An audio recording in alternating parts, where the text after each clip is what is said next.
কতটা সময় যে পেরিয়ে গেছে সেদিকে খেয়াল নেই দুজনের কারো। গত ১ মাসের সমস্ত কষ্ট এখন নিজেরা নিজেদের মধ্যে ভাগ করে নিচ্ছে। বিভোরের বুকে মাথা রেখে দুঃখ বিলাস করতে ব্যস্ত প্রেমিকা। প্রিয়তমার কষ্ট বোঝাটা নিজের করে নিচ্ছে তার প্রেমিক পুরুষ। বলছি তো কি বিভোর তা সারা রাত পড়ে আছে প্রেম করার জন্য। এখন একটু এই ননদটার দিকে খেয়াল করতে বলো বৌদিকে। দরজার বাইরের উল্টো দিকে ঘুরে থাকা জুই এর কথায় ঘোর কাটল দুজনের। অপ্রস্তুত হয়ে একে অপরের থেকে দূরত্ব তৈরি করে। উল্টো দিকে ঘুরে আছিস কেন, ভেতরে আয়। জুই বিভোরের ডাকে ঘুরে তাকালো, তারপর মুচকি হয়েছে রুমে ঢুকলো। কবি বলে গেছেন দাদা বৌদি যখন প্রেম করবে তখন তাদের বিরক্ত করতে নেই। শরীরটি এখন লজ্জায় মাথা নিচু করে আছে। বিভোর জুইয়ের কান টেনে ধরলো। জুই চেঁচিয়ে বলল, ও দাদা ছাড়ো, লাগছে তো, খুব পাকা পাকা কথা শিখেছিস। মামুনিকে বলে বিয়ের ব্যবস্থা করতে হবে দেখছি। জুই বিভোরের হাতটা নিজের কানটা ছাড়িয়ে নেয়, তারপর একটু ভাব নিয়ে বলে, হ্যাঁ সে তো বলতেই পারো, আমার বিয়ের বয়স তো কম হয়নি, 20-তে পদার্পণ করলাম এই বছর। জানিস জুই, আমাদের হসপিটালে একজন পিয়ন আছে, তুই চাইলে কথা বললে দেখতে পারি। নিজে তো একজন অপরূপা সুন্দরীকে বিয়ে করছো আর আমার জন্য হসপিটালে পিয়ন কাকু বলছো, কি স্বার্থপর গো তুমি দাদা।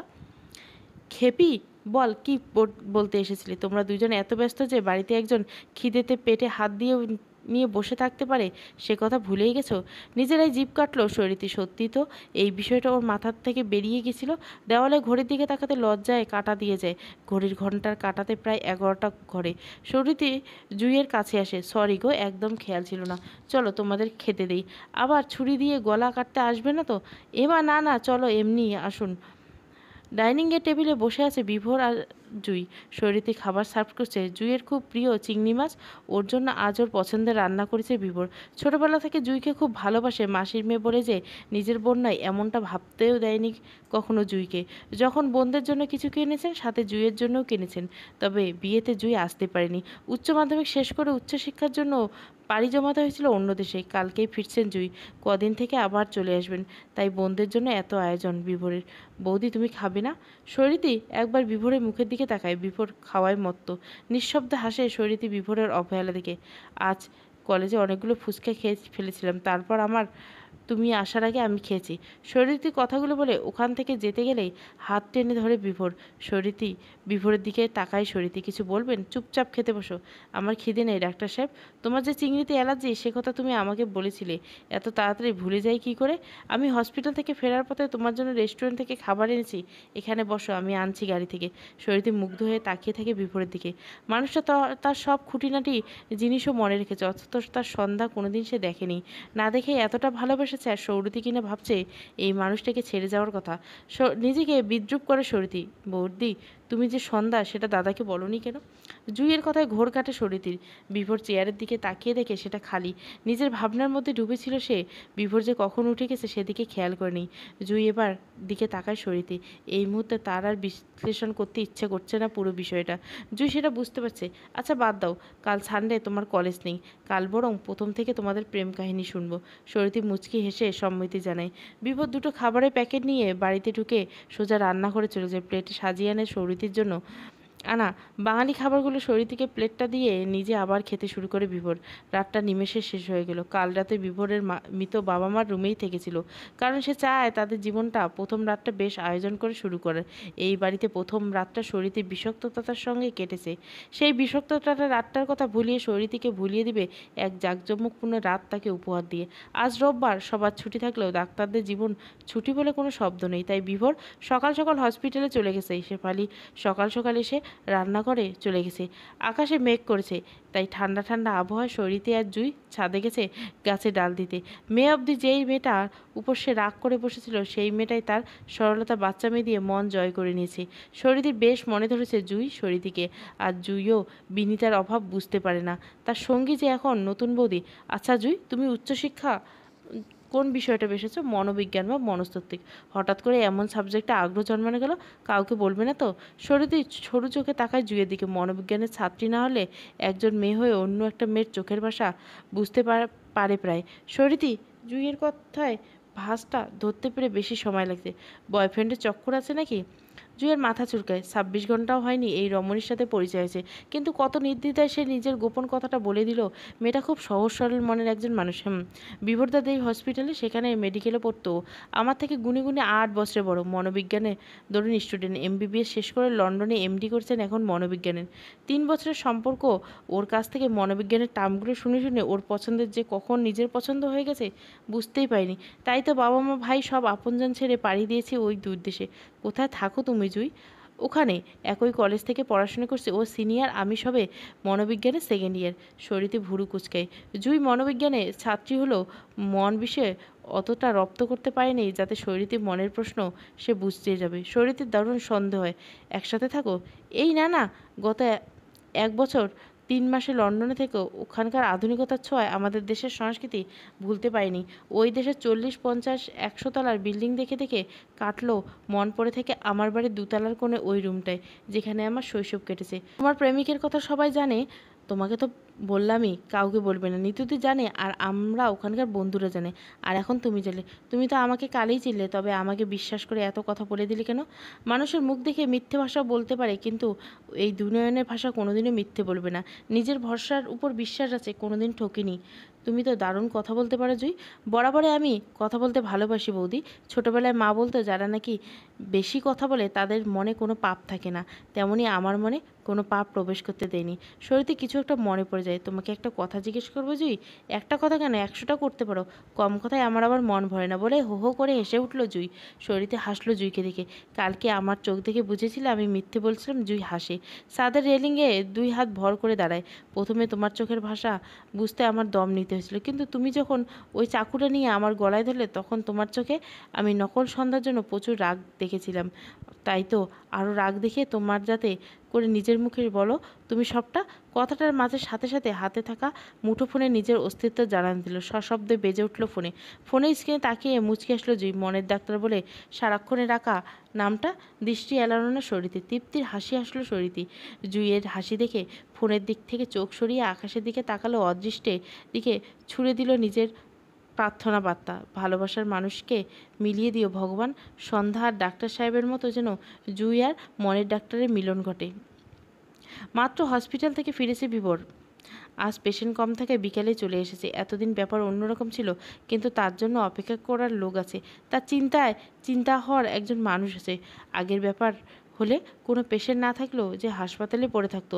আবার তার বোন টিউশনি পড়ে সন্ধ্যায় ফিরতে হবে, তাই তখন ইচ্ছে করে আসতো না যে এখন সে আসবে, প্রায় আসবে। ক্লান্ত শরীরটা সোফায় এলিয়ে দিল বিভোর। এতক্ষণে জুইয়ের ঘরে থাকলেও বিভোরের গাড়ির আওয়াজ পেয়ে শরীরটি ছুটে এসেছে রান্নাঘরে। 1 গ্লাস ঠান্ডা জল এগিয়ে দেয় বিভোরের দিকে। জলটা খেয়ে শরীর ক্লান্তি দূর করেন। ডাক্তার সাহেব মাথা তুলে তাকালো বিভোর শরীরের দিকে। ওর হাত থেকে জলটা নিয়ে টেবিলে রেখে হাসকা টান মারে শরীরের হাত। শরীরটি সোজা এসে পড়ে বিভোরের কোলে। শরীরটি এলোমেলো হয়ে থাকা চুলগুলো সযত্নে কানে গুঁজে দেয় বিভোর। শরীরটির প্রেমিক পুরুষের প্রেমময় ছোঁয়ার অধিক পরিমাণে কেঁপে উঠলে। কি করছেন কি? শরীরে কম্পন অনুভূত হয় বিভোরের শরীরে। সেই কম্পন দ্বিগুণ বাড়িয়ে দেয় বিভোর শরীরের কানে দিকে এগিয়ে গেল। আমার শরীরের ক্লান্তি দূর করার একমাত্র উপায় যে তুমি সন্ধ্যাবতী। বিভোরের নেশা মাখানো কণ্ঠে শরীরে মন জুড়ে প্রজাপতি উড়ান শুরু হয়। কথাগুলো ঠোঁটের কাছে এসে সব আটকে যায়। জুই আছে, থাকুক, ও দেখে ফেলে। বোনটা আমার যথেষ্ট বড় হয়েছে। দাদা বৌদি প্রাইভেট মুভমেন্টে সে আসবে না। আমার অস্বস্তি হচ্ছে। বিভোর শরীরকে ছেড়ে ওকে পাশে বসিয়ে দেয়। খুব জোরে জোরে শ্বাস নিতে থাকে সে। কবে তোমার স্বস্তির কারণ হবে সন্ধ্যারানী? সৌরতী বিভোরের দিকে তাকালো। করুণ চোখে তাকিয়েছে বিভোর সৌরতী দেখে। সময় লাগবে। বেশ, হসপিটাল থেকে এসেছেন, যান চেঞ্জ হয়ে আসুন। আমি নই, তুমি যাবে চেঞ্জ করতে, চলো। ভুরু কুচকে তাকায় শৈরীতি বিপরীত দিকে। শৈরীতির মনে অনেক প্রশ্ন। কেন? আমি চেঞ্জ করব কেন? মামুনি ইনভাইট করছে তোমাকে আর আমাকে। একটু পর জুই নিয়ে যাবে, আমরা সেখানে যাব। মামুনি বলতে জুইয়ের মা। আমার মৃত মায়ের ছোট বোন, আমার একমাত্র মাসিমণি আর জুইয়ের মা। জুই কি তাহলে আর আসবে না? কালকে মামুনিরা দীঘা যাবে, আমাদেরকে যাওয়ার জন্য বলেছিল, কিন্তু আমি না করে দিয়েছি। কেন না করে দিলেন? বিভোর সৌরীতির কোমর ধরে ওর কাছে নিয়ে আসে ফিসফিস করে বলে, কারণ আমার নেক্সট উইকে মালদ্বীপ যাচ্ছে। কি? আমরা হানিমুনে যাচ্ছি মালদ্বীপ। ভাইয়া আর নীতু বৌদি যাবে? পাগল নাকি? নিতুর এই অবস্থায় ওকে বেড়াতে নিয়ে যাব? তাহলে কাছে পিঠে চলুন না, মালদ্বীপ অনেক দূরে। আমার একা একা তো বোরিং লাগবে। বিভোর শরীরের কোমর ধরে আরও কিছুটা টেনে আনে নিজের দিকে। বিভোরের বুকের সাথে লেটে আছে সে। আমি আছি তো, তবুও বোরিং লাগবে? শরীরের দুদিকে মাথা নাড়ে, জারাত্ম না। তারপর মুখ লুকায় বিভোরের বুকে। বিভোর সৌরিতির এরকম লজ্জা পাওয়া দেখে মুখ টিপে হাসে। ম্যাডাম কি লজ্জা পাচ্ছেন? সৌরিতি কোনো উত্তর দেয় না, আরও শক্ত করে জড়িয়ে ধরে বিভোরকে, যেন নিজের সমস্ত সুখ শান্তির বীজ বিভোরের বুকের মধ্যে নিহিত। বিভোর 2 হাত দিয়ে ভালো করে জড়িয়ে ধরে সৌরিতিকে, তারপর গলার স্বর অন্তত নিম্ন করে বলে, জুই চলে যাওয়ার পর কিন্তু পুরো বাড়ি তুমি আর আমি একা। এই দুজনে সংসারে তোমার লজ্জা ভাঙার এটাও কষ্টকর হবে না আমার। সৌরিতি বিভোরের বুক থেকে মাথা তুলে সরু চোখে তাকায় ওর দিকে। সৌরিতিকে দেখে বিভোর চোখ মারে। সৌরিতি বিভোরের বুকে আঘাত আনে। ধ্যাত, অসভ্য। জানে সন্ধ্যাপাতি, তোমার এই লজ্জা দেখে আমার মনে হচ্ছে তুমি কোনো এক অষ্টাদশী কিশোরী। এতে লজ্জাবতী হয়েও না সন্ধ্যারানী, আমি যে নিজের নিয়ন্ত্রণ হারিয়ে ফেলছি। নিয়ন্ত্রণ হারানোর অনেক সময় পাবে, এখন জানতো ফ্রেশ হয়ে আসুন। বিভোরকে ঠেলে সিঁড়ি দিয়ে উপরে পাঠায় সৌরিতি, কিন্তু বিভোর আবারও এসে জড়িয়ে ধরতে চায় সৌরিতিকে। সৌরিতি সোফা থেকে কুশনটা ছুড়ে দেয় বিভোরের দিকে। যান। বিভোর বেজার মুখ করে বিদায় নেয় সৌরিতির কাছ থেকে। বিভোর চলে যাওয়ার 5 মিনিট পর জুই আসে সৌরিতির কাছে, এসে জড়িয়ে ধরে রীতিকে। কী ব্যাপার ছোট ননদি, এত আনন্দ কিসের? বাড়ি যাবে বলে? ইস, আমার বাড়ি যেতে একটু ইচ্ছে করে না, তোমাকে মিস করব। আমার আনন্দ তো অন্য জায়গায়। তার ননদিনী কি বৌদির সাথে তার আনন্দটা শেয়ার করবে? তাই জন্য তো এলাম। তাহলে বলো। জুই রীতিকে ছেড়ে সৌরিতির সামনাসামনি হাসি হাসি মুখ করে দাঁড়ায়। মৈনাকদা আগামীকালে বেস্ট সাইকোলজি অ্যাওয়ার্ড পাচ্ছে। সৌরিতি ভুরু কুঁচকে তাকায়। অনেক চিন্তা করে মৈনাক নামের কোনো মানুষ খুঁজে পায় না ওর ভাবনায়। মৈনাকদাটা কে গো? এ বাবা, তোমাকে তো বলাই হয় না এই নামটা। মৈনাকদা হলো সেই মানুষ যার অনুপ্রেরণায় আমি মনের ডাক্তার হতে পারছি। ও তাই বলো? তবে দাদা বলছো কেন? ওটা আমার একটা বদ অভ্যাস। অনেক চেষ্টা করে উনি আমার এই অভ্যাসটা পাল্টাতে পারেনি। এবার পাল্টে ফেলো, না হলে তো তোমার পরবর্তী প্রজন্ম ওনাকে মামা নয়তো তোমাকে পিসি বলে ডাকবে। হো করে সশব্দে হেসে সৌরিতি আর জুই, এটা কিন্তু দারুণ বলেছ ননদিনী আমার। ভাবি নন্দাইকে তাহলে তার বৌদির তরফ থেকে শুভেচ্ছা জানিয়ে দেও। এখন কি নিয়ে কথা হচ্ছে? বিভোর পকেটের হাত দিয়ে জিজ্ঞাসা দৃষ্টিতে তাকিয়েছে জুই আর সৌরিতির দিকে। জুই ভয়ে ঢোক গিলে। বিভোর যদি শুনতে পায় তাহলে আর ওর রক্ষা নেই। করুণ চোখে সৌরিতির দিকে তাকালো। সৌরিতি ভরসা যায় জুইকে। বিভোর ততক্ষণে এগিয়ে আসছে ওদের দিকে। বললে না তো কি নিয়ে কথা বলছেন নন্দাই বৌদি? এই শব্দগুলো শুনলাম মনে হলো। জুইয়ের ভয়ের চোখ বাজে। সৈতি একটা বোকা বোকা হাসি দেয় বিভোরের দিকে। বিভোর ভুরু কুঁচকে তাকায়। আসলে আমি জুইকে বলেছিলাম আমার ভাইয়ার কথা। একদিকে ও আমার দাদা, আবার অন্যদিকে ও আমার নন্দাই। আবার তেমনই আপনার নিতু বৌদির ক্ষেত্রে একই। ও তাই বলো। আমি আবার ভাবলাম এই শাকচুনিটা আবার কোথাও নিজের মনটা ফেলে এসেছে নাকি। জুই কটমট করে বিভোরের দিকে তাকায়। এতক্ষণে ভয়টা ক্ষণিকের রাগে পরিণত হয়েছে তার। তুমি আমাকে শাকচুন্নি বলবে দাদাভাই? তাহলে তুমি কি? আমি যদি শাকচুন্নি হয় তুমিও শাকচুন্নির দাদা, শাকচুন্না। এই যে শাকচুন্নাটা আবার কী গো? কেন বৌদি তুমি জানো না? মেয়েরা যদি শাকচুন্নি হয় তাহলে পুরুষরা শাকচুন্না। হো করে হেসে ওঠে সৌরিতি। আবারও জুইয়ের প্রতি একটা অনুভূতি জমাট বাঁধে ওর মনের ভিতরে। মাত্র 24 ঘন্টা ওকে কত আপন করে নিয়েছে জুই, সেটা ভেবে মনটা ভালো লাগায় ভরে ওঠে ওর। ছোটবেলা থেকে একটা বোনের খুব শখ ছিল ওর, যাকে ও নিজের হাতে সাজাবে, মানুষ করবে। কিন্তু সেই আশা পূরণ হলো না সৌরিতির মনে। এখনও যেন আশা পূরণ হতে চলছে। সৌরিতিকে ভাবতে থেকে জুই ওর সামনে হাত নাড়ায়। কোথায় হারিয়ে গেলে বৌদি? ঘোর কাটে সৌরিতির। মুচকি হাসি মুখ থেকে সবসময় বিরাজ তার। তোমার দাদা বোনের ঝগড়া করো, আমি ততক্ষণে রেডি হয়ে আসি। ও বৌদি গো, আমাকে সাথে করে নিয়ে যাও, নাহলে মাথা আর ডাক্তার আমার মাথা খারাপ করে দিবে। সৌরিতি যেতে গিয়েও পিছিয়ে আসে, ঘুরে দাঁড়ায় জুইয়ের মুখোমুখি। তুমিও তো উঠবি মনের ডাক্তার। উনি তোমার মাথা খারাপ করলে তুমি ওনার মন খারাপ করে দিও। না বাবা, দরকার নেই। শেষে যদি মাথার ডাক্তার মন খারাপ করে মানসিক রোগীতে পরিণত হয়ে যায়, তখন ওর পেশেন্টগুলো এসে আমাকে ওটিতে ঢুকিয়ে দিবে। জুইয়ের কথা শুনে বিভোর জুইয়ের মাথায় গাঁটটা মারে। জুই মাথায় হাত দিয়ে মুখ গোমড়া করে দাঁড়িয়ে থাকে। সরিতে ওদের বাচ্চা মেয়ে দেখে মুচকি হেসে চলে যায় রেডি হতে। সরিতে চলে গেলে জুই বিভোরের সামনে হাত থেকে দাঁড়ায়। দাও আমার ট্রিটটা। কিসের ট্রিট? কিসের ট্রিট মানে? অনেকগুলো ট্রিট বাকি। প্রথমত তুমি লুকিয়ে লুকিয়ে ভার্চুয়ালি প্রেম করার জন্য, দ্বিতীয়ত নিজের অজান্তে নিজের প্রেমিকাকে বিয়ে করার জন্য, তৃতীয়ত আমি এত পরিশ্রম করে তোমাদের মিলিয়ে দিতাম। ট্রিট তো বানতা হে। তোর কাছে তো আমি ঋণী রে পাগলি। ওইসব ঋণ টিন বুঝি না। আমরা দীঘা থেকে ফিরলে একটা গোটা দিন আমাকে বৌদিকে আর নিতুকে নিয়ে পুরো কলকাতা ঘোরাতে হবে। কলকাতা ঘুরিসনি কোনো দিন? নিজের শহর লক্ষ লক্ষ কোটি কোটি বার ঘুরলেও কোনো দিন পূরণ হবে না, তার উপর কলকাতা। এর গভীরতা যত বাড়তে থাকে ততই যেন কলকাতার শহরটাকে মায়াময়ী লাগে। রাতের নির্জনতা একটা আলাদা রূপ দেয় কলকাতা শহরটাকে। দিনের আলোয় লোকজন যানবাহন ঠাসা কলকাতা নগরী চাঁদের আলোয় একদম নির্জন, ল্যাম্পপোস্টের আলোয় সেজে ওঠে কলকাতা নগরী। এই কলকাতা শহরে কোনো এক জায়গায় নীল গাড়ির মধ্যে বসে আছে বিভোর আর তার সন্ধ্যা তারা। গাড়ির কাঁটা এখন একটা ছুঁই ছুঁই। জুইদের বাড়ি থেকে ডিনার করে বেরিয়েছে 11টার সময়। তারপর আর বাড়িতে ফিরতে ইচ্ছে হয়নি বিভোরের। শৈরীতির সম্মতি নিয়ে বেরিয়ে পড়েছে রাতের কলকাতা ভ্রমণে। শৈরীতি এই প্রথম রাত্রিবেলা কলকাতা বেরোলো। জীবনসঙ্গীর সঙ্গে প্রথম ভ্রমণ, এটা তার আকাঙ্ক্ষা। শরীরটি এপাশ ওপাশ করে তাকায়। নিজে ছাড়া আর কোনো মেয়ের অস্তিত্বে সে এই মুহূর্তে খুঁজে পায় না। বিভোরের দিকে তাকায়। আকাঙ্ক্ষাটাকে আমার গার্লফ্রেন্ডের কথা শুনে শরীরের চোখ বড় বড় হয়ে যায়, যেন মনের ভিতরে খুব জোরে একটা বিস্ফোরণ ঘটলো। আবার গার্লফ্রেন্ড প্রসঙ্গ তুলছেন? আর একবার এই গার্লফ্রেন্ড শব্দটা আমার সামনে উচ্চারণ করলে গাড়ি থেকে ফেলে দিব। তোমার মাথায় শুধু আমাকে ফেলে দেওয়ার চিন্তা, তাই ঘোরে না?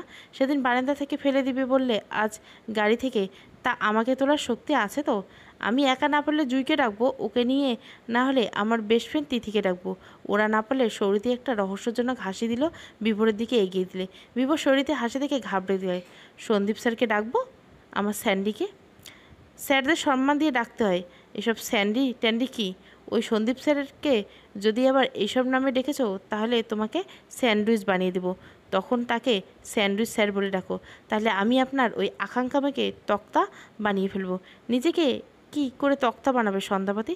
শরীরে ভুরু কুচকে বিভোরের কথায় ঠিকমতো বোধগম্প হয় না তার।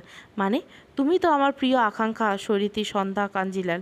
শরীতি কপাল চাপড়ায়। তার মানে বিভোরের থেকে সরে জানলার দিকে মুখ বার করে। ক্ষণিকের মধ্যে হঠাৎ লাফিয়ে ওঠে সে। বিভোর ভরকে যায়। চা চা, আমি মাটির ভাঁড়ে চা খাবো? ও মাই গড, ভয় পাইয়ে দিয়েছিলে পুরো। এরকমভাবে কেউ লাফায়? আমি কি করব? আপনি তো জানেনই আমার বহুদিন শখ রাত্রিবেলা কলকাতা ভ্রমণের সঙ্গে রাস্তার ধারে মাটির ভাঁড়ে ধোয়া ওঠা গরম চা। বিভোর মুচকি হাসে।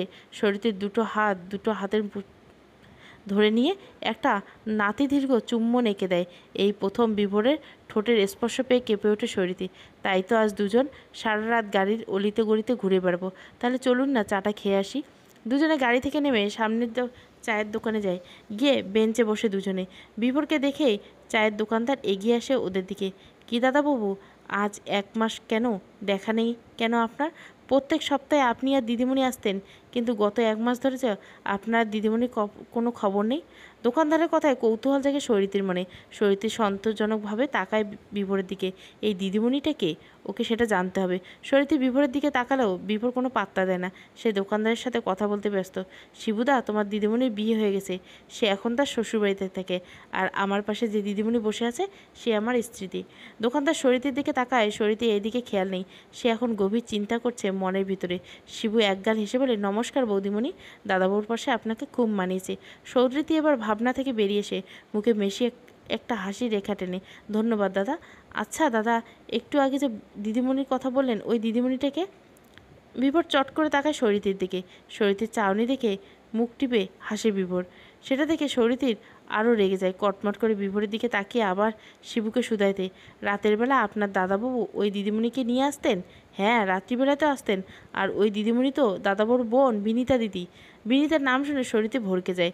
নিজের বোকামি বুঝতে পেরে বিভোরের দিকে তাকায়। সে একটা বোকাশোকা ভাব নিয়ে। বিভোর সাথে টান দিয়ে কথা বলে, নীতু বৌদির সাথে আসতেন, এটা আগে বললেন না? আমি তো খালি। ওদের কথোপকথনের মাঝে শিবু নিজের কাজে চলে যায়। বিভোর চারিদিকটা লক্ষ্য করে সৌরিতির দিকে খানিকটা ঝুঁকলো। সৌরিতির মাথাটা চট করে পিছনে হেলে যায়। তুমি এত হিংসুটে, এটা আমার জানা ছিল না তো হিংসারানি। প্রসঙ্গটা যখন আপনার, তখন আমি ভীষণ হিংসুটে। তাহলে অন্য কারোর সাথে বিয়ে দিতে চাইছিলে? আবার কী যেন বলছে বাচ্চার বাবা। কথাটা শেষ করার আগে বিভোরের মুখে হাত দেয় শরীথি। বিভোর ভুরু কুচকে তাকায়। আমি বেঁচে থাকতে এমনটা কোনোদিন হতে দিব না ডাক্তার ভোর সাহেব। বিভোর শরীরের হাতটা নিজের মুখ থেকে সরায়। তারপর ওর হাতের উপর নিজের হাতটা রাখে। তাহলে তখন বলেছিলে কেন? আমি বললাম আমি বেঁচে থাকতে দিব না, মরে গেলে তো। শরীরের মুখ চেপে ধরে বিভোর। শরীরের চুপ হয়ে যায়। বড্ড বেশি বাজে কথা বলতে শিখে গেছো তুমি। কথা বলা একবার শুরু করলে কোথায় থামতে সেটা ভুলে যাও। তবে আমি তোমাকে নিশ্চিত করতে পারি, মধুচন্দ্রিকে গিয়ে তোমার মুখ অটোমেটিক্যালি বন্ধ হয়ে যাবে। আমি দায়িত্ব নিচ্ছি বলে চোখ মারে বিভোর। শরীরের চোখ বড় বড় করে তাকায় বিভোরের দিকে। জানেন তো ডাক্তার সাহেব, এতদিন আপনি আমার পরিচয় সম্পর্কে অজ্ঞাত ছিলেন। ভালোই ছিলেন। আপনার আঘাতগুলো মানা যেত, কিন্তু এখন এই কথাগুলো ঠিক হজম হচ্ছে না। পাবলিকেলি এইসব কেউ বলে? বিভোর শরীরের দিকে ঝুঁকে ওর কোমরটা নিজের হস্তগত করে। শরীরে বিভোরের হাতটা কোমর থেকে ছাড়ানোর বৃথা চেষ্টা চালিয়ে যেতে লাগলো। এখন পাবলিক অনেক কিছুই হয়ে যাচ্ছে, আর তুমি এইসব সাধারণ কথাগুলো নিয়ে ভাবছো? একটু তো আমিষও হও ডার্লিং। এরকম নিরামিষ থাকলে যে আমাকে অনেক কাঠখড় পোড়াতে হবে।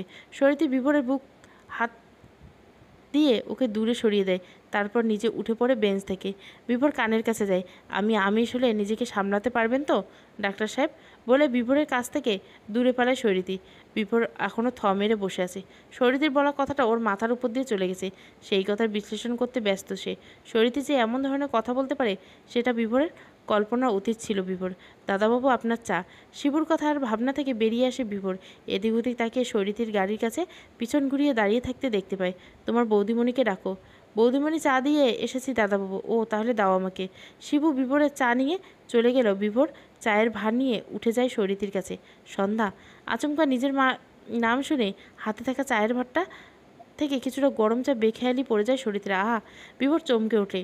তাড়াহুড়ো করে নিজের হাতের চাটা ঘড়িটা রেখে শরীরের কাছে যায়। শরীরের হাতটা খানিকক্ষণ লাল হয়ে যায়। বিভোর ব্যস্ত হয়ে যায় শরীরের ক্ষতস্থানে। একটা সময় এই মানুষটা আঘাত এনেছিল শরীরের কপালে। আর সেই মানুষটা শরীরের সামান্য একটু বিষয়ে ব্যস্ত হয়ে উঠেছে। গাড়ি থেকে জলের বোতলটা বের করে শরীরের হাতে সযত্নে ঢেলে দিতে দিতে ফু দিতে থাকে। শরীরটি মন্ত্রমুগ্ধের মতো দাঁড়িয়ে দেখছে সেই চেনা ডক্টর সাহেব তার ভোরের আকাশকে। জ্বালা তো একটু কমেছে সন্ধ্যা?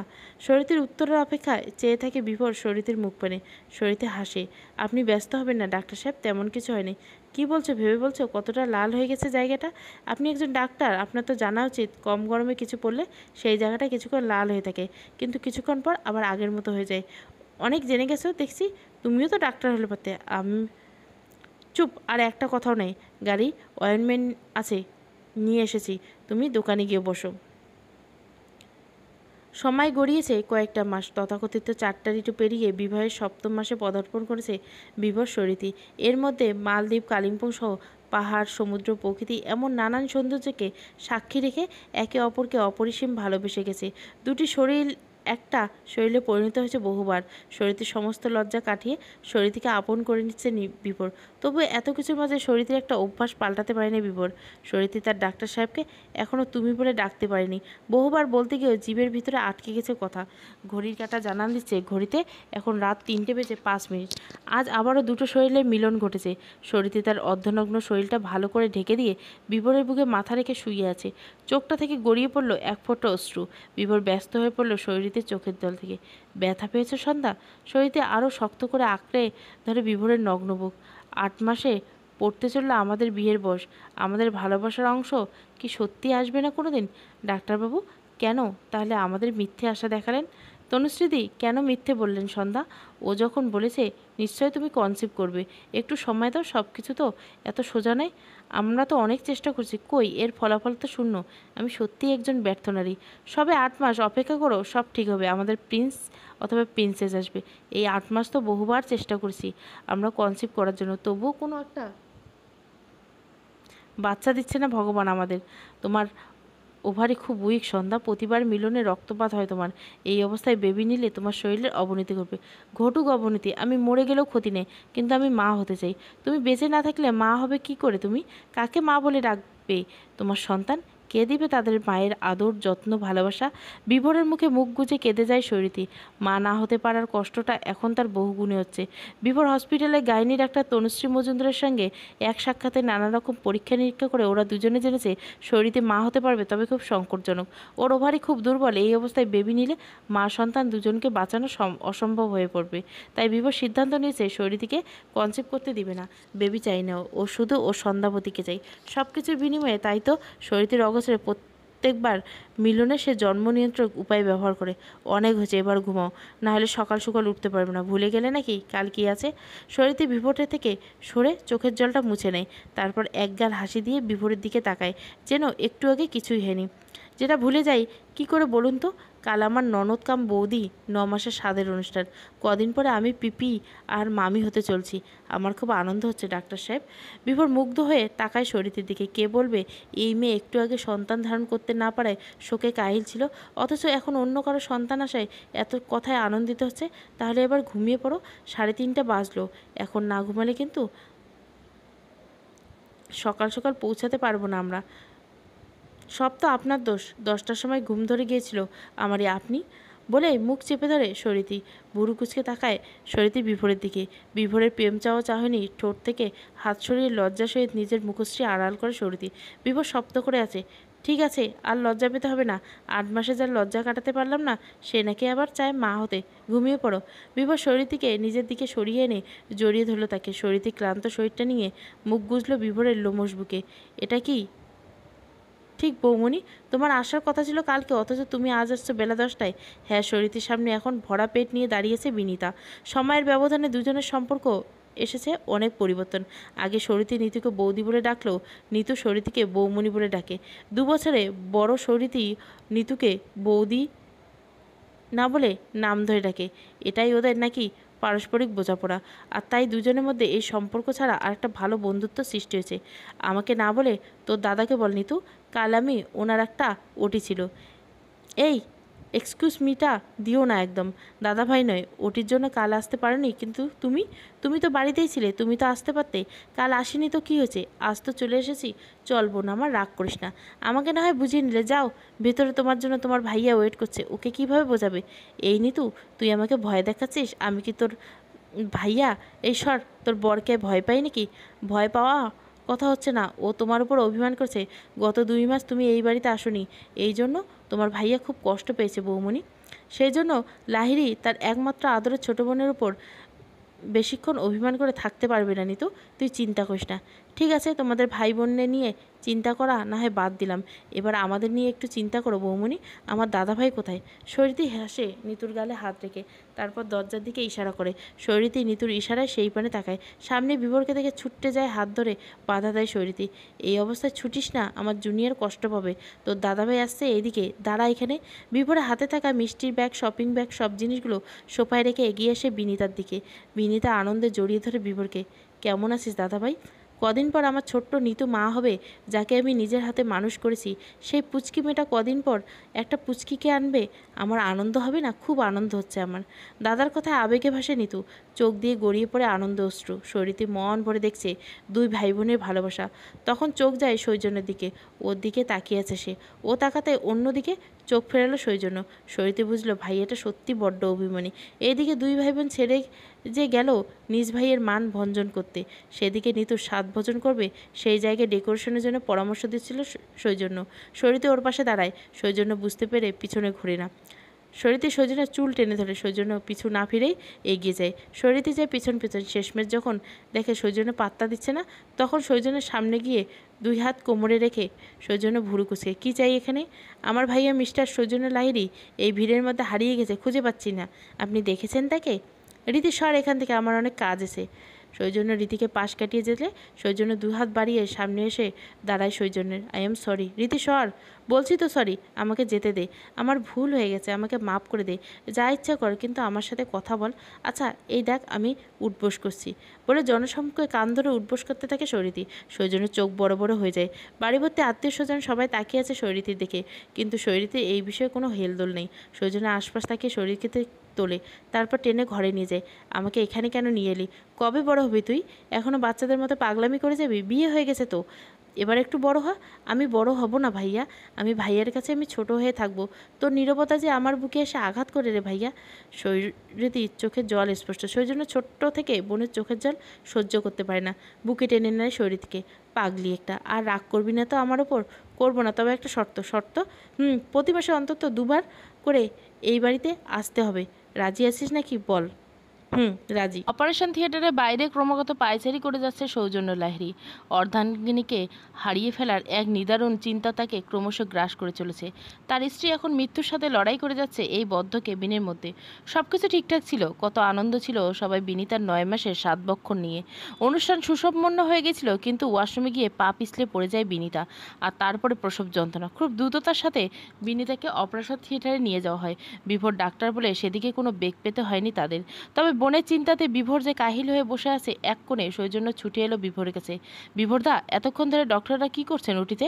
একটা ডেলিভারি করতে কেন এত সময় লাগছে ওনাদের? কি বলবে বিভোর? তার কাছে যে উত্তর নেই দেওয়ার মতো কোনো। একজন ডাক্তার হয়ে সে ভালো বোঝে একজন ডেলিভারি পেশেন্ট ঠিক কী কী কারণে এতক্ষণ ওটির মধ্যে রাখা হয়। তার যে তার ছোট বোন নিয়ে খুব চিন্তা হচ্ছে, সেটাও যে সৌজন্যকে কিভাবে বোঝাবে। সৌজন্যকে কথা বলতে দেখে এগিয়ে আসে সৌরিতি, কাঁধে হাত রাখে সৌজন্যে। এত চিন্তা করিস না ভাইয়া, নিতু আর আমাদের জুনিয়রে একদম সুস্থভাবে আমাদের সাথে আসবে। নিতু ঠিক হয়ে যাবে তো রীতি? একদম ঠিক হয়ে যাবে। আর তুই কি রে ভাইয়া, চোখে মুখে কি অবস্থা করছিস? তুই এভাবে আমাদের নতুন সদস্যকে স্বাগত করবি? সৌজন্য বোনের কথায় মুখে একটা মেকি হাসি টেনে আনে। ভিতরে ভিতরে সে যে চিন্তায় শেষ হয়ে যাচ্ছে, তবুও এখন বোনের কথায় একটু সাহস পেল। দেখ ভাইয়া, একজন ডাক্তার আবার ডাক্তার হয়ে সেই তখন থেকে বসে বসে নখ কামড়াচ্ছে। বিভোর চমকে তাকায় শরীরের দিকে, খানিকটা অপ্রস্তুত হয়ে মুখ থেকে হাতটা সরায়। বিভোর এমন এক কাণ্ড কারখানা দেখে চিন্তার মধ্যে হেসে ফেলে দুই ভাই বোন। ওটিতে আলোয় নিভে যায়। বিভোরের দৃষ্টি অনুসরণ করে সৌজন্য শরীরে সেই দিকে তাকায়। সবাই মিলে উঠে দরজার কাছে যেতে মাথায় টুপি খুলতে বেরিয়ে আসে ডক্টর তনুশ্রী মুন্সি। তনুশ্রীদি, আমার বোন কেমন আছে? তোর বোন একদম ঠিক আছে ভোর, চিন্তা করিস না। তবে অপারেশন মাঝে একবার কিছু কমপ্লিকেশন দেখা দিয়েছিল, তাই এত দেরি হলো। এখন মা সন্তান দুজনেই ভালো আছে। তিনজনে স্বস্তি পায় ডাক্তারের কথা শুনে। সৌজন্যের মুখে একটা আনন্দ ঝিকমিক করে ওঠে।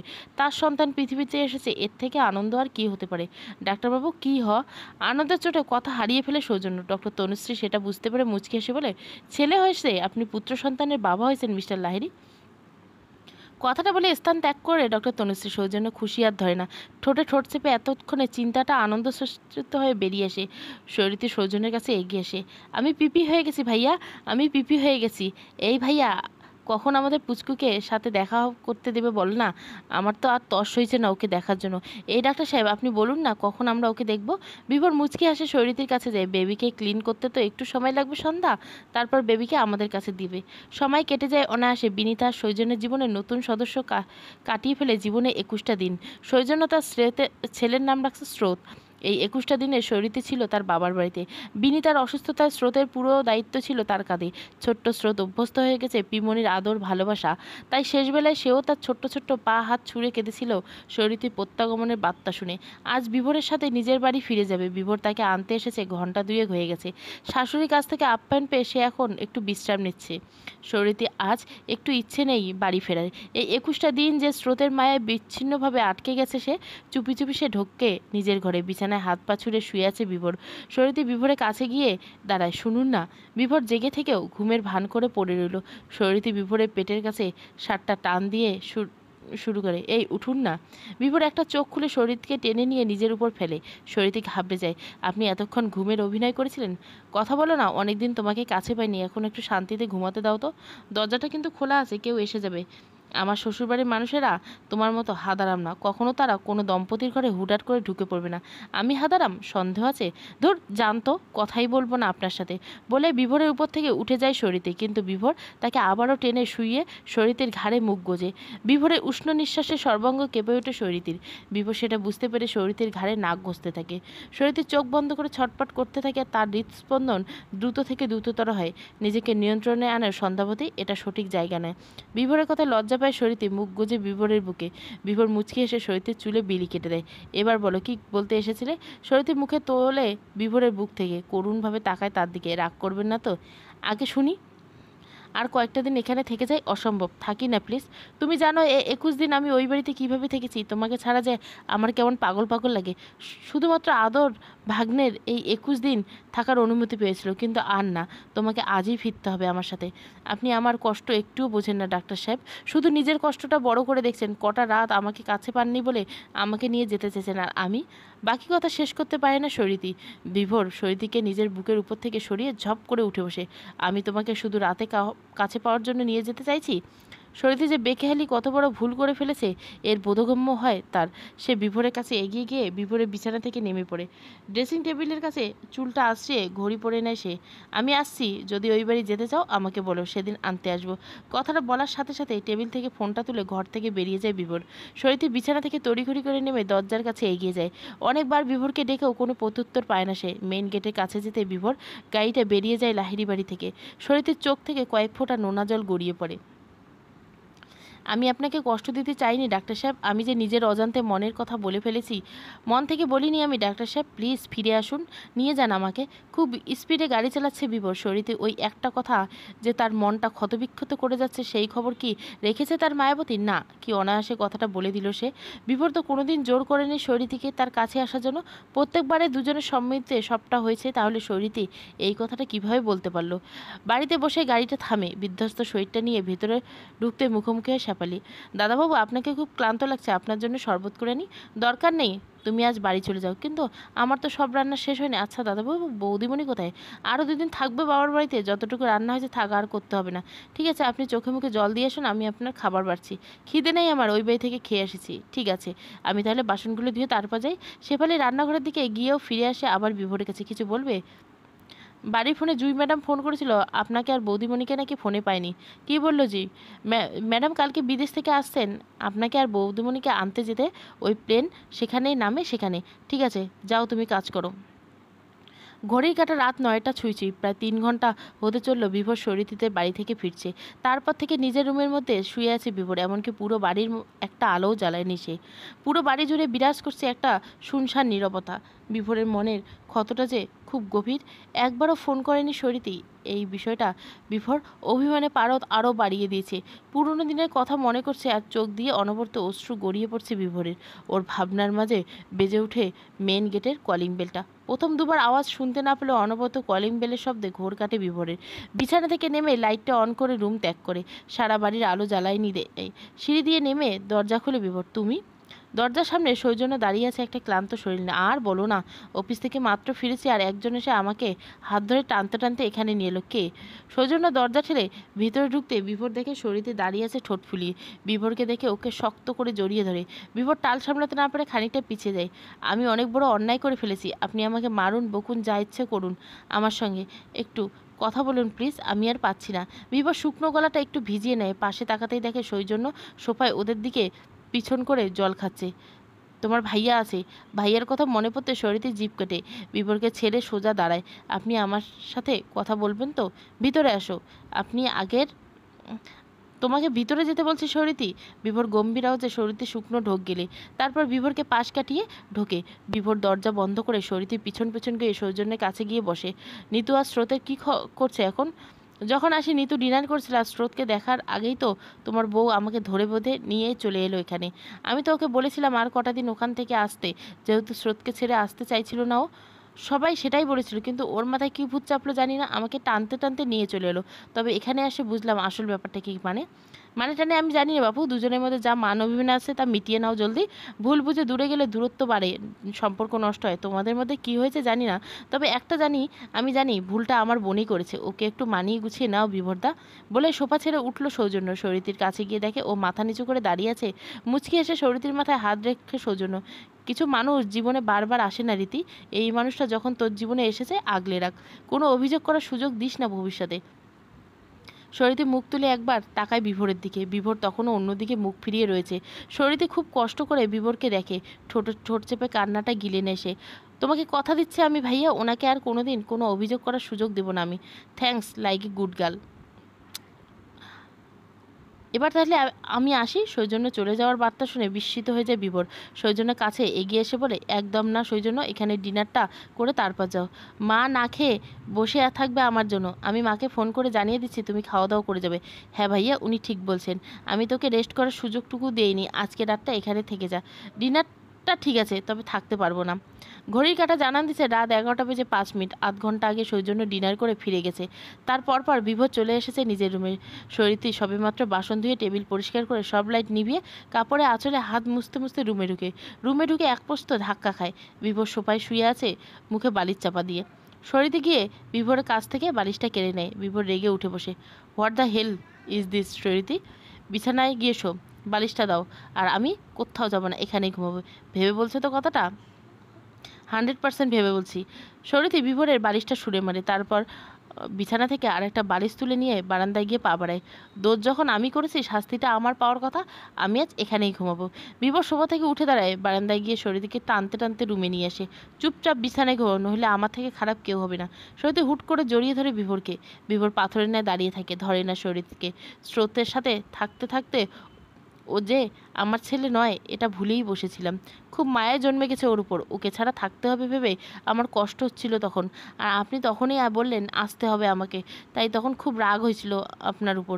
কোনো কিছু না ভেবে বলে ফেলেছি ওই কথাটা, মন থেকে বলিনি কিছু। আমি তো জানি আপনি কেমন মানুষ। শরীরে কাঁদছে, বিভোর নিজের হাতের মুঠ শক্ত করে কষ্টটা কমানোর চেষ্টা করছে। কালকে জুই আসবে, সকালে আনতে যেতে হবে, এখন ঘুমাও, নাইলে উঠতে পারবে না। শরীরে বিভোরের বুক থেকে মুখ তুলে ওর দিকে তাকায়। বিভোরের দৃষ্টি তখনও অন্যদিকে। শরীরে এই কান্না ভেজা মুখটা সে দেখতে পারবে না, তাই শরীরের দিকে তাকানোর সাহস যে আর নাই।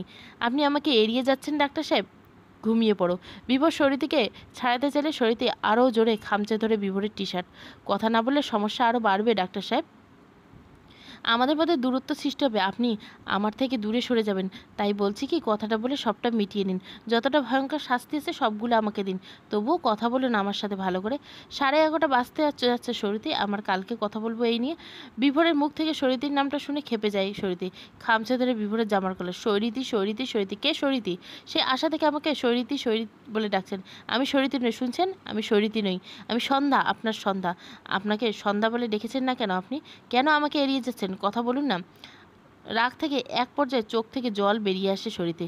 কাঁদতে কাঁদতে হেঁচকে উঠে গেছে। বিভোর তড়িঘড়ি করে এগিয়ে জলের গ্লাসটা এগিয়ে দেয় রীতিকে। খাবো না আমি জল, আপনার এরকম এড়িয়ে যাওয়া আর আমার মরে যাওয়া একই ব্যাপার। দম বন্ধ লাগছে আমার ডাক্তার সাহেব, কথা বলুন না আমার সাথে। কথা বলবো বলবো আমি কথা, আগে জলটা খেয়ে নাও, তারপর কথা বলি দুজনে। না, আগে আপনি আমাকে সন্ধ্যা বলে রাখুন। জলটা খেয়ে নাও সন্ধ্যাবতী। শরীতে মুখ উজ্জ্বল হয়ে ওঠে। বিভোর জলটা খাইয়ে দেয় শরীতিকে, তারপর গ্লাসটা রেখে শরীতিকে বিছানায় বসিয়ে নিজেও বসে। আমি তোমার উপর রাগ করিনি সন্ধ্যা, আমার কষ্ট হয়েছিল। আমার সম্পর্কে তোমার ধারণাটা যে এতটা নিম্নমানের, এটা দেখে কষ্ট হয়েছিল। আমি কথা শেষ করতে দাও আমাকে। তখন আমার কষ্ট হলে তোমার কথায় আমার সম্মতি ফিরল। তুমি যে স্রোতকে কতটা ভালোবাসো সেটা তো আমি জানি, তখন তোমার দিকটা ভেবেই দেখিনি আমি। আমি সবটা বুঝতে পেরেছি। শরীরে বিভোরের কাঁধে মাথা রেখে বিভোর এক হাত দিয়ে আগলে নেয় তাকে। আমি যে আমার সন্ধ্যাবতীকে খুব ভালোবাসি, আমি কি তার উপর রাগ করে থাকতে পারি? আমিও কি ভালোবাসি? কবে থেকে, আগে বলনি তো? শরীতে বিভোরের কথা শুনে গাল ফুলিয়ে মারতে থাকে বিভোরকে।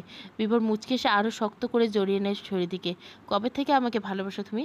আজ থেকে প্রায় 3.5 বছর আগে থেকে। কিন্তু তোমার সাথে তো আমার পরিচয় 3 বছর আগে। আপনাকে 5 মাস ধরে স্টক করছি আমি, তারপর না রিকোয়েস্ট পাঠিয়েছি। তুমি তো দেখছি গভীর জলের মাছ সন্ধ্যাপতি।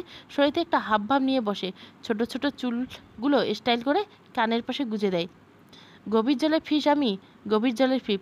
পাবলিক তাই নাম দিয়েছে খুকি 420। খোকা 420 শুনেছি, কিন্তু খুকি 420টা কি? কি আবার, ছেলেরা খোকা 420 হলে মেয়েরা খুকি 420? সময় নাকি কারোর জন্য থেমে থাকে না, সত্যি তাই। মানুষের জীবন থেমে যায় কালের নিয়মে, কিন্তু যে কারোর জন্য দাঁড়িয়ে থাকে না। তেমনি বিভোর এবং শরীরের জীবন থেকে কেটে গেছে 3টে বছর। এই 3টে বছর দুর্বিষহ ভেবে কেটে গেছে ওদের সন্তান সুখের পাগল। শরীরে 4বার গর্ভপাত হয়েছে, কোনোবার 5 মাসে তো কোনোবার 3 মাসে। এমনকি 8 মাস পর্যন্ত নিজের সন্তানকে গর্ভে ধারণ করে রাখতে পারেনি শরীরী। তবে বারবার এমন হওয়ার পরেও আশা ছাড়েনি শরীরী। কিন্তু এবার বিভোরে কড়া নির্দেশ, আর বেবি কনসিভ যেন না করে শরীরী। সেই নিয়ে চলছে ওদের জীবন। স্রোতের বয়স এখন 3 বছর। টলমলে পায়ে হাঁটা থেকে আদো আদো বুলিতে সবার নাম ধরে ডাকা রপ্ত করে ফেলেছে সে আদর করে শরীরীকে মামুনি বলে ডাকে। স্রোতের এই ভালোবাসায় ক্ষণিকের জন্য হলে নিজের অপারগতা ভুলে থাকে সে। আজ স্রোতের 3 পেরিয়ে 4-এ পা দিল। সেই উপলক্ষে রাহেরি বাড়িতে বসেছে চাঁদের হাট। দিল্লি থেকে বিপাশা এসেছে তার 6 বছরের ছোট্ট মেয়েকে নিয়ে। মনীষা স্রোতের সাথে সাপে নেউলে কেউ আর তার মামুনির ভালোবাসায় ভাগ 1 ইঞ্চিও ছাড়বে না। শরীরে বড় আদরের 2 ননদের ছেলে মেয়ে। স্রোতের যেমন শরীরকে কাছে পেলে আর ছাড়ে না, তেমনি মনীষা দিল্লি থেকে এলে শরীরের আঁচল ধরে পিছু পিছু ঘুরতে থাকে। স্রোতের জন্য পায়েস বানাচ্ছে শরীরে। তখনই ছোট্ট স্রোত তার টলমলে পায়ে কাঁদতে কাঁদতে শরীরের কাছে এসে স্রোতের কান্না দেখে ভ্যাবাচ্যাকা খেয়ে গেল। হাঁটু মেরে স্রোতের সামনে বসলো। কি হয়েছে বাবা, কাঁদছো কেন? মাম্মাম বকেছে, নিশা দিদি বলেছে তুমি নাকি ওকে বেশি ভালোবাসো, আমাকে ভালোবাসো না। স্রোতে নিজের বুকে জড়িয়ে ধরে স্রোত 2 হাত দিয়ে শরীরের গলা আঁকড়ে ধরল। আমি স্রোতের বাবা আর নিশার মাম্মামকে সমান ভালোবাসি সোনা। তুমি আর নিশা দিদি তো আমার প্রাণ বাবা, আর কাঁদে না। আমি নিশা দিদিকে বলবো এমন কথা তোমাকে যেন আর না বলে। তুমি ওকে বকে দেবে তো মামুনি? নিশা দিদি তোমাকে কত ভালোবাসে, ওকে বকলে কি তোমার ভালো লাগবে বলো? যাও নিশা দিদির সাথে ভাব করে নাও। স্রোত শরীরীর দুটো গালে দুটো চুমু খেয়ে দৌড়ে রান্নাঘর থেকে বেরিয়ে যায়। শরীরীর স্রোতের এমন কাণ্ড দেখে মুচকি এসে আবারও নিজের কাজে মনোযোগ দেয়। ভালোই শেষ হয়েছে স্রোতের জন্মদিনের অনুষ্ঠান। মামুর কাছ থেকে 4 চাকা সাইকেল পেয়ে সারাটা দিন ওটা নিয়েই ব্যস্ত আছে, আর মনীষাও ভাইয়ের সাথে খেলতে ব্যস্ত। তাই বিভোর তার সন্ধ্যাকে কাছে পেয়েও ক্ষণিকের জন্য, নাইলে ওই দুই দস্যির জন্য কাছে পায় না যে শরীরতে ভালো করে। শরীরকে নিজের বুকে জড়িয়ে বসে আছে সে। কি ম্যাডাম, আকাশে মেঘলা কেন?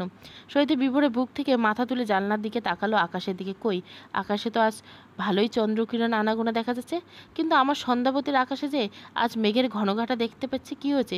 শরীরতে আবারও মাথাটা রাখলো বিভোরের বুকে। বিকালে আপনার হসপিটালে গিয়েছিলাম তনুশ্রীদির কাছে। হসপিটালে গিয়েছিলে? কই, আমি তো জানি না। কেন গিয়েছিলে? কোনো সমস্যা?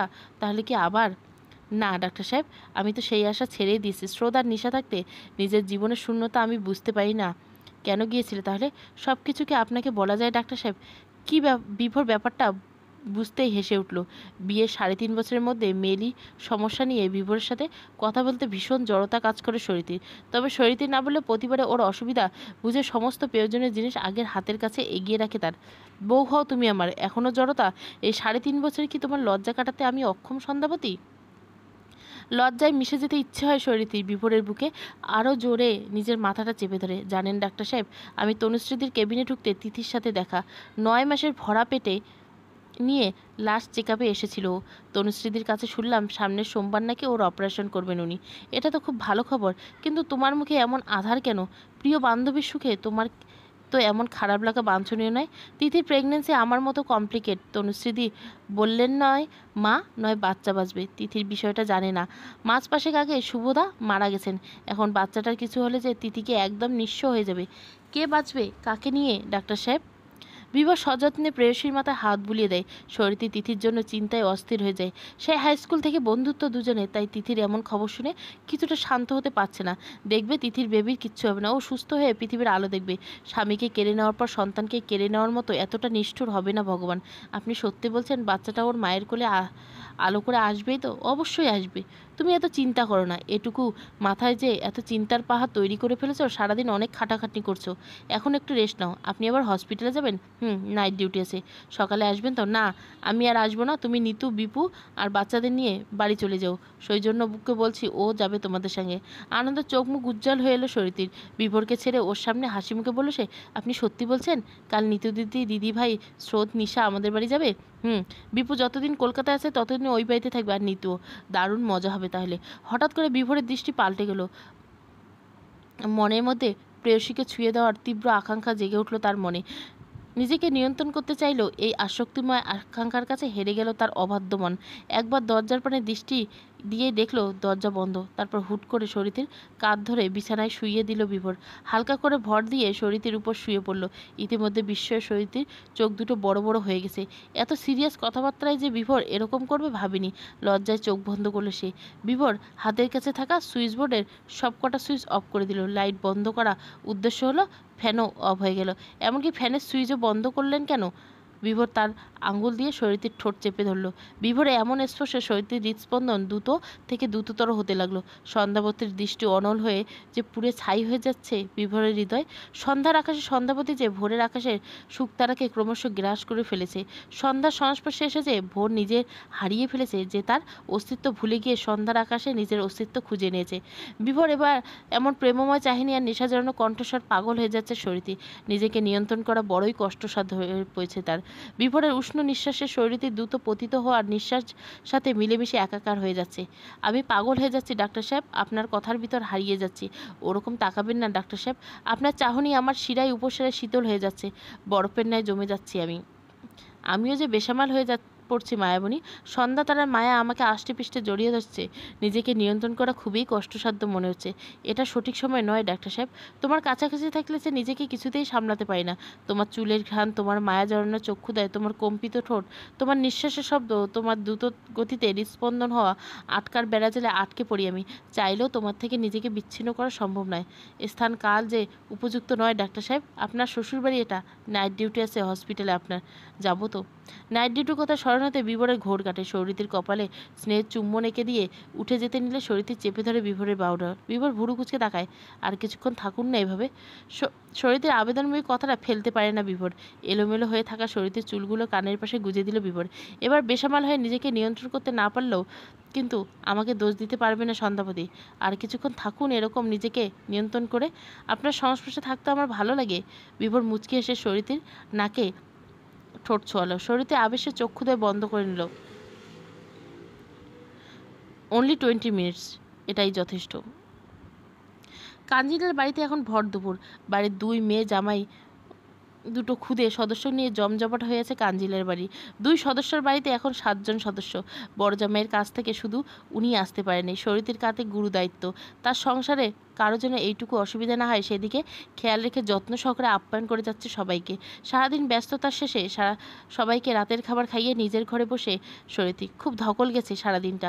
বালিশে আলতো করে মাথা রাখতে রাজ্যের ঘুম এসে ভর করলো শরীরীকে। বিভোর এখনও হসপিটাল থেকে ফেরেনি। শরীরী এমন এসব নিয়ে, কারণ প্রায় রোজই বিভোর দেরিতে বাড়িতে ফিরে। এভাবে অভ্যস্ত হয়ে গেছে শরীরী। ফোনের শব্দে ঘুম ভেঙে শরীরী চোখ রগড়ে দেখে বিভোর ফোন করেছে। ফোনটা রিসিভ করেছে। চলে এসেছেন আপনি? একটু দাঁড়ান, আমি 2 মিনিটে আসছি। আমার মিনিট 15 লাগবে বাড়ি ফিরতে। তুমি রেডি হয়ে থাকো, আমরা বেরোবো। বেরোবো? কোথায় যাব? আজকে খুব টায়ার্ড আমি। অন্য দিন গেলে হয় না? না, আজকেই দিনটা খুব ইম্পর্টেন্ট। আচ্ছা আসুন আপনি। কান থেকে ফোনটা নামিয়ে একরাশ বিরক্ত নিয়ে উঠে বসলো শরীরী। হাত বাড়িয়ে লাইটের সুইচটা অন করলো। ওনার কী যে হয় মাঝে মধ্যে, ভালো লাগে না। আমার দিকটা একটুও বুঝলেন না। কোনো রকম শরীরটা টেনে বিছানা থেকে উঠে ওয়াশরুমে ফ্রেশ হয়। তারপর ওয়াশরুম থেকে বেরিয়ে আলমারি থেকে একটা বেগুনি রঙের শাড়ি বের করে শাড়িটা পরে নেয়। কিন্তু একা হাতে কুচি করতে পারে না। সেই সময় বেজে ওঠে ফোনটা। ফোনটা রিসিভ করে কানে তোলে। আমি গাড়িতে অপেক্ষা করছি, চলে এসো। চলে আসো বললেই হলো নাকি? আমি একা একা শাড়ি পরবো কী করে? কুচি করতে পারছি না একা একা। আপনি ভেতরে আসুন। তোমাকে দরজা খুলতে তো নিচে আসতে হবে। এক কাজ করো, তোমার প্রয়োজনীয় জিনিস নিয়ে চলে আসো। কুচিটা ঠিক করেই বেরিয়ে যাব। আচ্ছা। শরীরী চুলটা ভালো করে আঁচড়ে খোপা করে নিল। ছোট্ট একটা লাল টিপে কপাল সাজিয়ে ঠোঁটে হালকা লিপস্টিক এঁকে দিল। তারপর ফোনটা হাতে নিয়ে অতি সন্তর্পণে শাড়ির কুচিটা আগলে নিয়ে রুমের লাইট অফ, ফ্যান অফ করে ধীরে ধীরে নিচে নামলো। দরজা খুলতে বিভোরের ক্লান্ত মাখা মুখটা দেখে খুব মায়া হলো। আজকে কি বেরোনোটা খুব জরুরি? আপনাকে দেখে খুব টায়ার্ড মনে হচ্ছে। বিভোর ভুরু কুচকে আপাতমস্তক পর্যবেক্ষণ করলো শরীরীকে। তারপর ফিক করে হেসে দিল। শাড়ি যখন একা একা পরতে পারবে না, চুড়িদার পরতে পারো। তাহলে আমরা বরং কালকে যাই। চোখ মুখ কঠিন হয়ে গেল বিভোরের। সেটা থেকে শরীরী শুকনো ঢেক ফেলল। বিভোর আর কিছু না বলে শরীরের কুচিটা ধরে দিল। তারপর বাড়ি থেকে বেরিয়ে বাইরে থেকে লক করে দিল। হসপিটালের করিডোর দিয়ে খুব দ্রুত এগিয়ে যাচ্ছে বিভোর শরীরীর পিছন পিছন। তার মুখে বিস্ময়ের ছাপ। ও ভেবেছিল রাতের কলকাতা ভ্রমণে বেরোবে, কিন্তু হসপিটালে এসে খুব চিন্তিত হলো। আপনি আমাকে এখানে আনলেন কেন? আর দ্রুত পা ফেলছেন কেন আপনি? চুপচাপ আমার পিছনে এসো, তোমার বন্ধুর হাতে বেশি সময় নেই। বুক কেঁপে উঠল শরীরীর। চলন্ত পাগুলো হঠাৎ থেমে গেল। কার কথা বলছেন? তিথি? বিভোরের কোনো উত্তর দেয় না। শরীরী ধরে নিয়ে আইসিউর সামনে আসে। দরজা ঠেলে বেরিয়ে এসে ডক্টর তনুশ্রী মন্ত্রী। শরীরী ভিতরে যাও, তোমার বন্ধু তোমাকে কিছু বলতে চাই। তিথি? তিথি কেমন আছে তনুদি?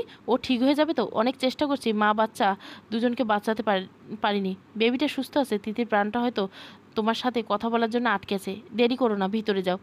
ডক্টর তনুশ্রী বেরিয়ে শরীরে কান্নায় ভেঙে পড়ে। বিভোর ওকে ধরে নিয়ে আইসিইউ এর দরজা ঠেলে ভিতরে ঢুকে। তিথি শরীরকে দেখে মুচকি হাসে। নিস্তেজ শরীরটা, মুখের হাসিটা ঠিক ধরে রেখেছে সে। তোর কিচ্ছু হবে না তিথি, তুই এভাবে আমাকে ছেড়ে যেতে পারিস না। তুই না আমাকে জান বলে ডাকিস, তুই চলে গেলে তোর জান কি করে থাকবে রে বলতো? যাস না রে। তিথি হাসি মুখে শরীরের হাত দুটো ধরে আমার জানের কাছে আমার বুকের পাঁজরটাকে রেখে যাচ্ছি। আমার শুভ শেষ স্মৃতি, আমার মেয়েটাকে তোকে দিয়ে গেলাম। আমি জানি তুই কোনোদিন ওকে আমার অভাব বুঝতে দিবি না, ওকে আগলে রাখিস। শুভর খুব ইচ্ছা ছিল মেয়ে হলে নাম রাখবে স্মৃতিকোনা, এটাই ওর নাম রাখিস। অনবরত কেঁদে যাচ্ছে শরীরী। তিথির হাতটা জড়িয়ে ধরেছে খুব সে। বিভোরদা, আমার স্মৃতিকে আপনাদের কাছে দিয়ে গেলাম। আজ থেকে আপনারাই ওর বাবা মা, ওকে একটু আগলে রাখবেন। আমি বুঝতে পারছি আমার সময় শেষ হয়ে আসছে, মেয়েটাকে একটু আমার কাছে আনবেন, শেষ দেখা দেখব। বিভোর একটা ফোন করার মিনিট 3-এর মধ্যে একটা ছোট্ট বাচ্চাকে নিয়ে নার্স আইসিইউতে প্রবেশ করে। তারপর বাচ্চাটাকে শুইয়ে দিল তিথির বুকের উপর। তিথির চোখ দিয়ে গড়িয়ে পড়লো 2 ফোঁটা জল। 2 হাতে নিয়ে ছোট্ট করে নিল তার ছোট্ট কলিজাকে। আমি তোকে আশীর্বাদ করি মা, মানুষের মতো মানুষ হ, তোর বাবা মার সাথে হেসে খেলে বড় হোস। তোর তো এই অভাগী মা তোকে দূর থেকে ভালোবাসবে। তো বাবা মা আমাকে ডাকছে, আমি আসছি। তিথি শরীরে হাতটা টেনে নিয়ে বাচ্চাটা রীতির হাতের উপর দিল।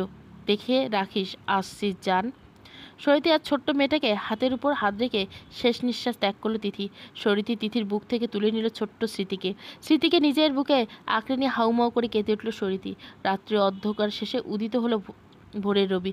সরিতি আর বিভোরের জীবনে এক উজ্জ্বল আলোকময় নতুন সকাল। তারা 2জন থেকে 3জন হয়েছে। কাঞ্জিলাল বাড়ির সামনে এসে থামলো বিভোরের গাড়ি। সরিতি খুব যত্ন করে মেয়েকে নিয়ে গাড়ি থেকে নামলো। বিভোর গাড়ি থেকে নেমে চাবি বের করে দরজা খুললো। ভেতরে ঢুকলো সরিতি ঢুকতে দিল না। জোরে জোরে চিৎকার করলো, সবাইকে ডাকলো। বিপাশা, সৌজন্য, নিতা ঘুম ঘুম চোপে বেরিয়ে এসে দরজায় সরিতকে বাচ্চা কোলে দাঁড়িয়ে থাকতে দেখে অবাক হয়। সৌজন্য ছুটে যায় সরিতি। এটা কার বাচ্চা? সরিতি একগাল হেসে সৌজন্যের দিকে তাকায়। আমার মেয়ে স্মৃতিকণা কাঞ্জিলাল। সবাই অবাক চোখে দাঁড়িয়ে আছে। সৌজন্য বিভোরকে আসল রহস্য জিজ্ঞাসা করার জন্য কাছে গেল। সব বলল, সবাইকে সব বলল। তার আগে আমার মেয়েটাকে তো বরণ করেও তার বাড়িতে তোলো। নিতু, বিপু, যা বরণডালা নিয়ে আয়, ঠাকুর ঘরে আছে। বিনিতা ছুটে গিয়ে বরণডালা নিয়ে এলো। 2 পিসি মিলে বরণ করে ঘরে তুললো স্মৃতিকণাকে। বিভোর সবাইকে পুরো ঘটনাটা খুলে বলল। সবাই খুশি হয়ে গেল। রুমের মধ্যে একরত্তি কান্না থামাতে ব্যস্ত নতুন বাবা মা। অনেক কষ্টে সরিতির বুকে কান্না থামিয়ে ঘাপটি মেরে ঘুমিয়েছে ছোট্ট স্মৃতিকণা। সরিতি প্রাণ ভরে দেখছে তার মেয়েকে। চোখ থেকে আনন্দের অশ্রু গড়িয়ে পড়ল বিভোর। সেটা সযত্নে মুছে দেয়। তোমাকে বলেছিলাম না, আমাদের জীবনে পূর্ণতা আসবে, আর সেই পূর্ণতা এনে দিয়েছে আমাদের মেয়ে, আমাদের স্মৃতি। ওকে আমরা ভালোবেসে পূর্ণতা বলে ডাকবো। ও আমাদের পূর্ণতা, আমাদের আকাশের শুকতারা। একরত্তি মেয়েকে কোলে নিয়ে বিভোরের কাঁধে মাথা রেখে সরিতি। এটাই যে তার পরম শান্তির জায়গা। পরিশিষ্ট, মামাম, আমরা এখানে এসেছি কেন? 5 বছর ছোট্ট মেয়েকে কোলে তুলে নিল সরিতি। 5 বছর কেটে গেল তাদের জীবনে। পাল্টে গেছে অনেক কিছু। স্রোতের বয়স 8, মনীষা এবারে 12তে পা দিল। স্মৃতির বয়স 5 বছর। মেয়ের জন্মদিন উপলক্ষে এক বিশেষ জায়গায় এসেছে স্মৃতিকে বিভোর আর সরিতি। এটা তোমার বাবা মার বাড়ি পূর্ণতা? ছোট্ট স্মৃতি বিস্ময়ের সহিত তাকালো বিভোরের দিকে। তাহলে আমরা এতদিন কার বাড়িতে থাকতাম? ওটা আমাদের বাড়ি না? এটা আমাদের বাড়ি। ওটা তোমার বাড়ি, আর এটা ও তোমার বাড়ি। স্মৃতি বিভোরের দিক থেকে চোখ সরিয়ে সামনের দিকে তাকালো। একটা বড় ছবিতে মালা পরানো। ছবির মেয়েটা হাসি মুখে দিকে করুণ চোখে তাকাচ্ছে স্মৃতি। এটা কার ছবি বাবাই? উনি তোমার জন্মদাত্রী মা, তিথি সেনগুপ্ত। আমার মা তো সৌরিতি সন্ধ্যা কাঞ্জিলাল। তাহলে উনি আমার মা হন কিভাবে? বড় হলে সব বুঝতে পারবি। শুধু এইটুকু জেনে রাখ তিথি, তোর মা আর আমিও তোর মা। তোর 2জন মা 2জন বাবা। ছোট্ট স্মৃতি সৌরিতির কোল থেকে ছুটে নেমে তিথির ছবি গেল। গিয়ে তিথি হাত বুলিয়ে দিল তিথির ছবির উপর। তুমি কি স্টার হয়ে গেছো মা? মাম্মাম বলল, তুমি আমার মা, তাহলে তোমাকে আমি মামুনি বলে ডাকবো। আর মামুনি আর মাম্মাম দুজনে আমার মা, আমার 2জন মা। বিভোর আর রীতি এক দৃষ্টিতে তাকিয়েছে ছোট্ট পূর্ণতার দিকে। তিথির কথা মনে পড়তে চোখ দিয়ে অশ্রু ঝরে পড়ল রীতির। আজকের দিনেই তো তিথি সবাইকে ছেড়ে চলে গেছিল সারা জীবনের মতো। আকাশে কোনো এক প্রান্তে থেকে হাসলো তিথি। তার মেয়ে যে বড় হয়ে গেছে। তাদের অপূর্ণ জীবনে আমার স্মৃতিকে দিয়ে পূর্ণতা হিসাবে রেখে এসেছি জান। ওকে নিয়ে নিজের অপূর্ণ সংসার পূরণ করো। সমাপ্ত। আসক্তিময় আকাঙ্ক্ষা। গল্পটা ভালো লাগলে লাইক, শেয়ার এবং সাবস্ক্রাইব করবেন। Thank you for watching.